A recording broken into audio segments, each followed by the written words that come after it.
ነገሩን በሰላማዊ መንገድ እንቋጨው። ብርጭቆ ተብዬሻለሁ። እንዳትጠጋኝ አምራን ረፊ አምራን እሱን ጠርሙስ እሺ ግድ የለሽም። ከዚህ በኋላ አንድ እርምጃ ወደዚህ እመጣለሁ ብትል ራሴን ነው ማጣ። አምራን እባክሽን ተረጋጊ። ተይ እሺ በይኝ ተይ። አምራን ፖሊስ ጋር ቢደወል ይሻላል። አሁን እቅዷ ስለከሸፈ ምንም ማድረግ አትችልም። እንደዛ ይሻላል። ምነው ችግር አለ? እንዴት ታብሻችሁ ትመስላላችሁ? አረ ችግር የለም።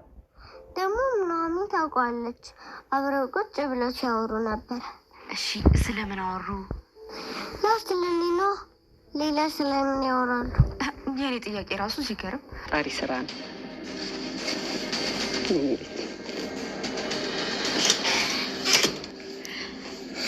ኑሐሚን እየሰማሁት ነገር እውነት ነው? ነገረቻችሁ? ይቅርታ፣ ጉዳዩ ሚስጥር ነበር እንዴ? ዝም ብለን ከምንጓጓ እኮ ናሙናውን ከሰጠን በኋላ ውጤቱን አይተን ለሁላችሁም እነግራችኋለን ብለን አስበን።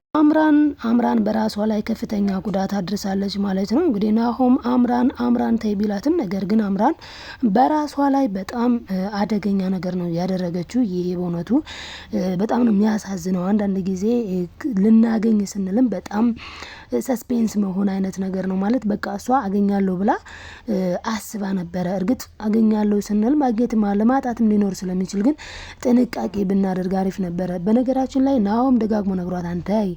ታይ እቺ ቀን ታልፍና ታይ በጣም ነበር የለመናት ማለት ነው። ሁሉም ቢለምኗትም ነገር አምራን የሰው ምክር አያሻኝም ያለችው አምራን ጎዶናለች ማለት ነው። እንግዲህ በጣም ደስ የሚለው ነገር ወይዘሮ ፋንቱ ደግሞ ማለት ነው የፋንቱ የምርመራ ውጤት ማለትም ናሙናው የኤሚንን አንድ አይነት ሆኗል ማለት ነው። ስለዚህ አሁን ላይ አምራን ከስራለች፣ ከምንም ነገር ነፃ ናት ፋንቱ። በጣም ነው የሚያሳዝነው የፋንቱ ላይፍ እና ሁኔታ ማለት ነው። እንግዲህ ለአቶ ለይኩን ምንድን ነበር ያለቻትኝ የፋንቱ የምታግዛት ማለት ነው ከቤት ወጥታ ቀረች ብላ ነው እንግዲህ ናሆምን አምጥተው ከወይዘሮ ዝናሽ በራፍ ላይ ያስቀመጡ። ከዛ በኋላ ወይዘሮ ዝናሽ ናሆምን አሳደገችው ማለት ነው። የፋንቱን ጉዳትና የፋንቱን ስቃይ ግን ያየላት የለም። ወይዘሮ ፋንቱ እንግዲህ የመኪና አደጋ ደርሶባት ለረጅም ጊዜ በህመም እንግዲህ በጣም የሚያሳዝነው አይምሮዋ ላይ ነው እንግዲህ የመርሳት ችግር ገጥሟት ለረጅም ጊዜ ስትታከም ቆይታለች ማለት ነው ፋንቱ። ስለዚህም አሁን ላይ ሁኔታውን ነገር እያስረዳችሁ ነበረ ማለት ነው ለዶክተሩ። ዶክተሩ ደግሞ ተረድቷታለኝ እና ምርመራ ሲደረግ ምንም አይነት ነገር የለብሽም ተብላለች።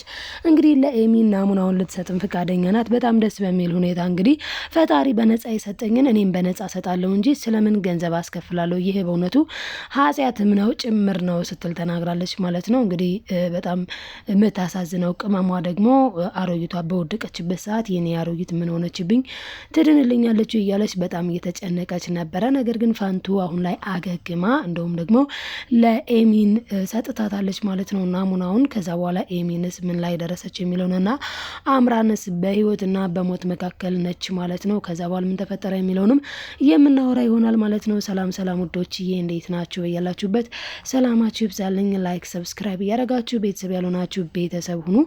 እንግዲህ በጣም ደስ የሚለው ወይዘሮ ዝናሽና አቶ ለይኩን ወደ ቤታቸው መጥተዋል።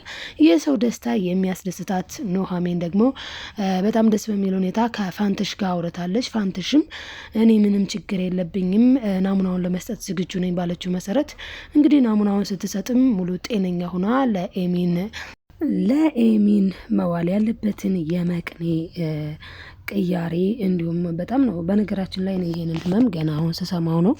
እስኪ እናንተ የምታውቁት ካላችሁ ጻፉልኝ ማለት ነው። በጣም ነው የሚያሳዝነው። በእርግጥ ህመም በእውነት በጣም ያሳዝናለኝና እንግዲህ ኤሚንም አሁን ላይ እንደምትድን ግልጽ ነው ማለት ነው። እንግዲህ ኤርሚያስም ልብ አግብቶ ልጁን ጠይቋል። በዚህም ቅመሟ በጣም ተደስታለች። እናም እንግዲህ ናሆም እህቱን ለማዳን በጣም ብዙ ደክሟል ማለት ነው። እናም እንግዲህ አምራን ደግሞ በጣም ነው የተበሳጨችው። ይሄ ሊሆን አይገባም ብላለች። በሚገርም ሁኔታ እንግዲህ አቶ ለይኩንና አምራን ተገናኝተው ነበረና ሊፈርምላት ብዙም ደቂቃ አልቀረውም ነበረ። ሊፈርምላት ኦልሬዲ በሱ መኪና ሆነው ወደ ድርጅቱ እየሄዱ ነበረ ማለት ነው። ያለውን ነገር ሊነግራትና እንዲሁም ደግሞ ሊያስረክባት 80% ልትወስድ እንግዲህ ከልጅ የሚበልጥ ነገር መቼም ምንም ነገር የለም በሚል ነው እንጂ ልጅነቱን የጨረሰበት ወጣትነቱን ጊዜውን ያቃጠለበት ብዙ ነገሩን የሆነበት አቶ ለይኩን ይህንን ሀብት መቼም ለማከማቸት ዝም ብሎ ወድቆ የሚገኝ ነገር አይደለም። አይደለም። በጣም ብዙ ለፍቷል፣ በጣም ብዙ ጥሯል፣ በጣም ብዙ ነገር ሆኗል ማለት ነው።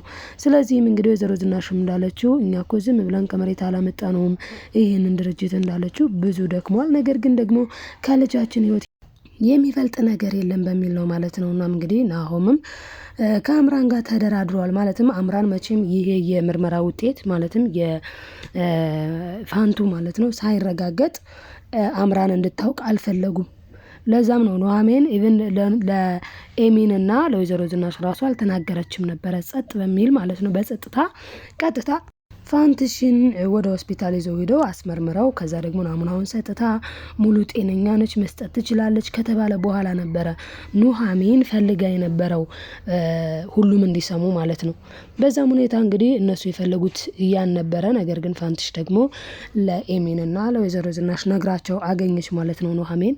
ያው ኑሐሚንም አይ ችግር የለውም በመናገርሽ፣ ነገር ግን እኛ ደግሞ ናሙናው ከተረጋገጠ በኋላ ብትናገር ይሻላል ብዬ አስቤ ነበረ ብላለች ማለት ነው። እናም እንግዲህ እዚህ ጋር በጣም ነው ደስ የሚለው ማለት ያው መልካምነት ለራስ ነው መልሶ ይከፍላል ማለት ነው ሁሌም እንደምላችሁ። ስለዚህ ፋንትሽም ያደረገችው እኔ ፈጣሪ የሰጠኝ መቅኔ በነፃ ነው፣ ስለዚህ በልቼ ጠጥቼ ሊተካ የሚችልን መቅኔ። በእርግጥ አምራን እንዳለችው ከሆነ ትንሽ የተካበደ ነው ማለት መቅኔ ሲሰጥ ዝም ብሎ አይደለም ያማል፣ ስለዚህ ሪስክ ምናምን አለው ማለት ነው። ቢሆንም ግን ፈጣሪ የሰጠንን ነው ምን ችግር አለው ብላ እንደ ፋንትሽ መልካም መሆን በእውነቱ በጣም ደስ ይላል ማለት ነው። አሁን ላይ እንግዲህ ናሆም ፊውቸር እናቱ መሆኗን ደግሞ ማወቁ አይቀሬ ነው። አቶ ለይኩንም እችን ሴት የት እንደማውቃት አላቅም፣ ግን የሆነ ቦታ አውቃታለሁ እያለ ነው። እና ወይዘሮ ዝናሽም በመውደቋ ነው እንጂ የተደናገጡት በፍጹም አላወቋትም። ምክንያቱም እሷ በጣም ብዙ ተጎሳቁላለች። ምክንያቱም ከዛ ወጥታ ለ30 ዓመት አስፓልት ላይ ነው የነበረችው። ከዛ ከሕክምና ከወጣች በኋላ ጎዳና ተዳዳሪ ሆና ነበረ በጣም በሚያሳዝን ሁኔታ። ስለዚህ ምን አለች እሷም ለራሷም ራሳቸው ናቸው ለይኩንና ዝናሽ ናቸው።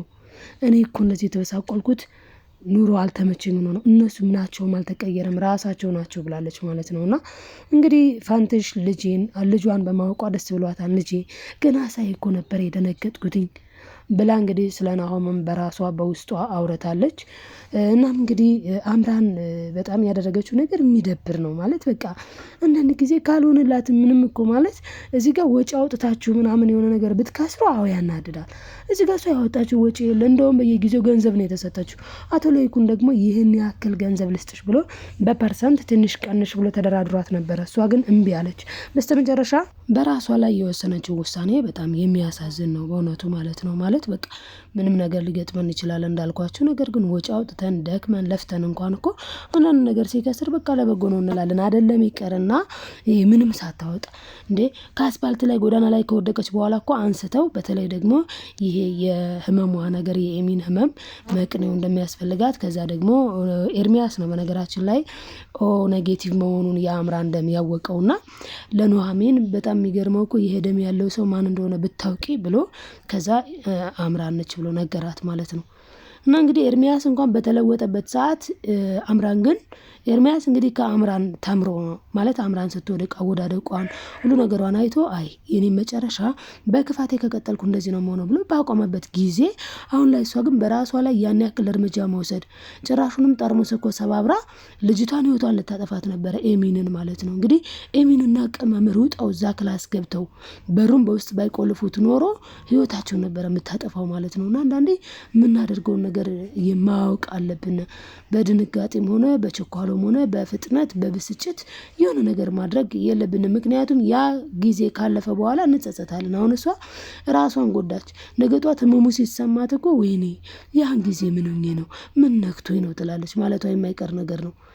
እና እንግዲህ ዶክተሩም ቆይ ምን ሆናችሁ ነው ምን ነክቷችሁ ነው ብሎ ጠይቋቸው ነበረ። እነሱ ግን የመለሱለት መልስ ማለት ነው እንግዲህ እንደተመለከት ነው በዝምታ ነበረ ያለፉት። አንዳንድ ጊዜ ነገሮችን በዝምታ ማለፍ መልካም ነው። እዚህ ጋር እኮ አምራንም ነገሩን በቃ ሆነ ተፈጠረ፣ ምንም ተስፋ መቁረጥም የለውም፣ ገና ወጣት ልጅ ናት፣ ነገ ጧት ሰርቼ ያገኛለሁ ብላ የሰው ገንዘብ ከመመኘት፣ በነገራችን ላይ የሰው ገንዘብ ቢመጣ ራሱ ስላለፋንበት ስላልደከምንበት ዝም ብሎ ነው የምናባክነው።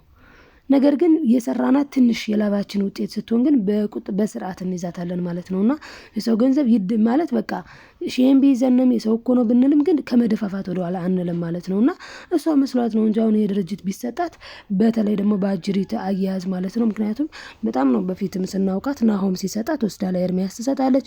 አሁንም ደግሞ የድርጅት ቢሰጣት ወስዳ ለአንዱ እንደምትሰጠው ግልጽ ነው ማለት ነው። እንግዲህ ከናሆም መኪና ተቀበለች፣ ወስዳ ደግሞ ለኤርሚያስ ሰጠች።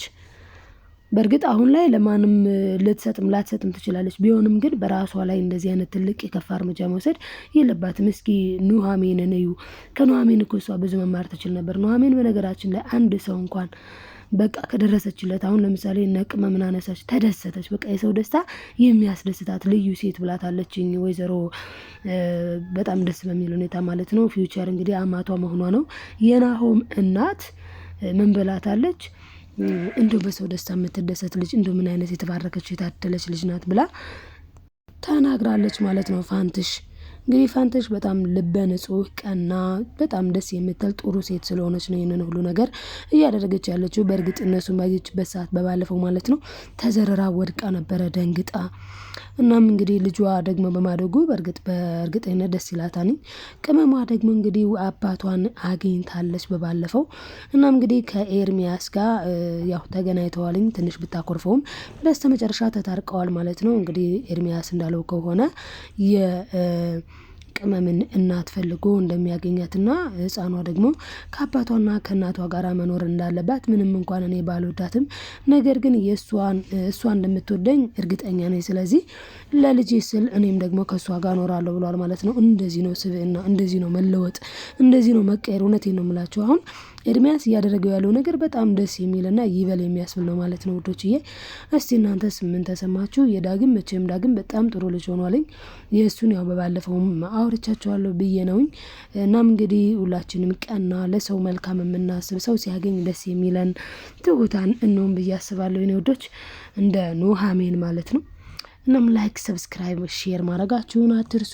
ለማዘዝ አይደለም ለማስታወስ ያክል ነው። እወዳችኋለሁ። በቀጣይ ቪዲዮ እስክንገናኝ በያላችሁበት ሰላማችሁ ይብዛልኝ። ባይ ባይ ተወዳጆች።